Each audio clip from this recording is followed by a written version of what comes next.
Nós tivemos hoje uma pergunta que saiu um pouco do script de um evento com o presidente Lula e chegou ao ponto da jornalista que fez a pergunta ser vaiada, porque fez uma pergunta e, por sinal, o presidente acabou não respondendo. Vamos assistir. E se eu puder ser ousada, presidente, eu queria perguntar sobre o ato que ocorreu ontem na Avenida Paulista. Eu acho que não sou só eu que estou curiosa a respeito. Eu gostaria de ouvir uma avaliação sua, se possível. Muito obrigada. Muito bem, pessoal, vamos lá.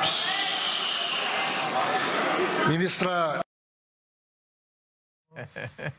Tá aí, foi vaiada, uma pergunta pertinente, né? Tivemos um grande ato aqui no dia de ontem, todo mundo repercutindo. O atual presidente foi alvo de muitos dos discursos e da insatisfação das pessoas que estavam lá. Nada mais natural do que a imprensa querer saber se ele tem algum comentário sobre isso. Foi vaiada neste ambiente, aí nesse evento oficial do governo. Jean Turco, esses dois vídeos, não sei se você já tinha visto, tanto o Moraes quanto essa pergunta aí da jornalista que ficou sem resposta. Bom, sobre o primeiro vídeo, não tinha visto, mas assim, demonstra que não vão parar, não vão recuar, como todo mundo aqui previu, pelo contrário, vão continuar. Ele fala que o que tem que ser regulado mesmo, ponto. Que sabemos que em lugar nenhum do universo é papel de um tribunal constitucional, de uma corte constitucional. Pela enésima vez isso está acontecendo. E todo mundo finge como se isso fosse normal e legal, que não é nem normal, nem legal. Segundo vídeo, isso demonstra que nós já não estamos mais numa democracia, num país livre. Porque onde uma coisa dessa pode acontecer?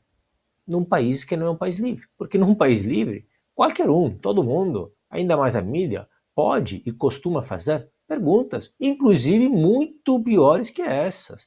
Este não foi nenhum questionamento, não foi uma pergunta incômoda. Foi nada demais.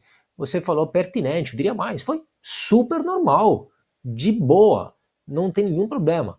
Assim, você é um time, outro time concorrente para o campeonato final, os dois ali por ali similares, com pontos similares, etc. Fez um bom jogo, ganhou. Você pergunta, o que você está achando do outro time, como é que tá, você acha que vai ganhar? Você pergunta super normal, absolutamente nada. O simples fato que ela mesmo, né, não só foi vaiada, não só o presidente nem se incomodou em responder, mas inclusive... E é esse o presidente que trata bem a mídia, né? Quem tratava mal era o cara que respondia e respondia na cara. Mas tudo bem. Mas inclusive o fato que ela mesmo antecipou a pergunta, se eu posso ser ousada. Que ousada? Se essa é ousadia, meus caros, então acabou. Fecha tudo e vamos embora. E tem que ser ousada mesmo, tem que pedir licença para ser ousada. Se a mídia não for ousada, não é mídia. É muito simples. É uma caixa de ressonância do Estado. Então, assim, é um evento pequeno, por um lado, mas é emblemático de uma situação gravíssima que já passou do ponto. Qual é o próximo passo? O passo seguinte, aquele no qual uma jornalista faz uma pergunta super normal e ela mesma já se sente constrangida. E aí, quando você não responde, o próximo passo é que não vai fazer mais. E o próximo ainda, que quem fizer ou ousar se organizar para, será reprimido. Então, este é o caminho. Nós já estamos muito próximos disso. Olha, nós aqui conversamos muitas vezes sobre algumas questões que, afinal, tem algumas diferenças, mas afinal é sempre a mesma questão. Eu diria assim, vamos tentar ir à origem da questão, né? Por que nós estamos neste problema atual? Quais são as grandes causas? É óbvio que é multifatorial, mas essa situação eu quero destacar primeiro 3 grandes motivos. Um, que você mesmo acabou de citar, a questão do uso da palavra democracia para justificar ilegalidades, que são ilegalidades objetivas e consensual, todo mundo sabe. Vamos parar de mentir, ok? Isso se chama doutrina da razão de Estado, inventada em 1500 por Machiavelli, Baudin e outros autores. Okay? Então se faz intencionalmente para defender a segurança do Estado e não da sociedade, e não do país e da nação. 2 coisas diferentes. Já escrevi sobre isso, etc. Ainda, a verdade qual é? Que é um bando de extremistas, porque uma esquerda normal, civilizada, moderada, não faz isso. Trata a oposição com tolerância, com respeito, discordando, etc. Então não houve ainda no Brasil aquela normalização que deveria ter, a chamada normalização que deveria ter, que teve mais ou menos, não obstante hoje tenha mais ou menos uma certa polarização, entre aspas, um pouco no mundo inteiro, a normalização, convergência de uma direita moderada, uma esquerda moderada, que teve mais ou menos na Europa Ocidental.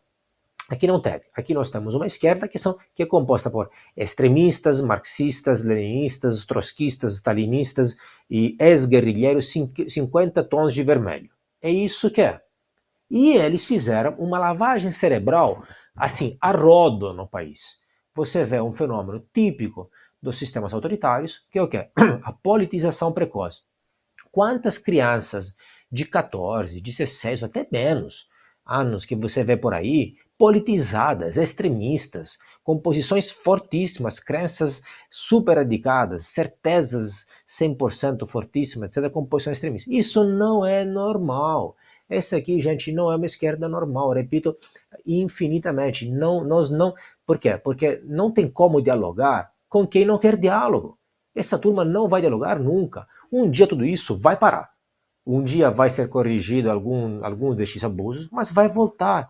Porque na alma, essa turma pensa o que pensa. E lobotomizaram milhões de pessoas que concordam, justificam e usam isso para fins escusos, privados, etc. E o terceiro ponto, não que seja o último, é uma certa cultura política, democrática, que falta bastante ou totalmente.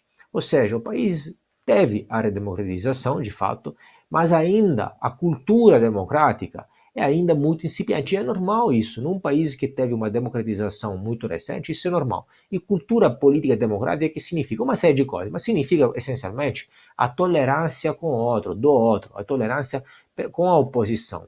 Então você não quer aniquilar o adversário. Você não enxergar como um inimigo, mas simplesmente como um concorrente. Você não perseguir a oposição, você dar direito de alternância no poder. Agora eu ganho e depois você pode ganhar.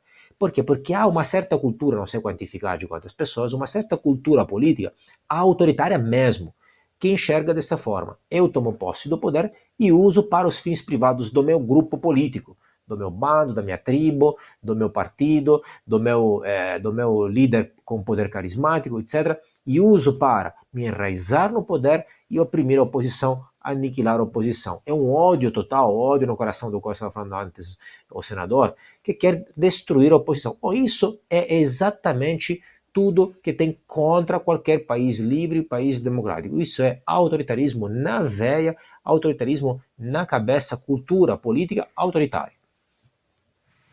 Pois é.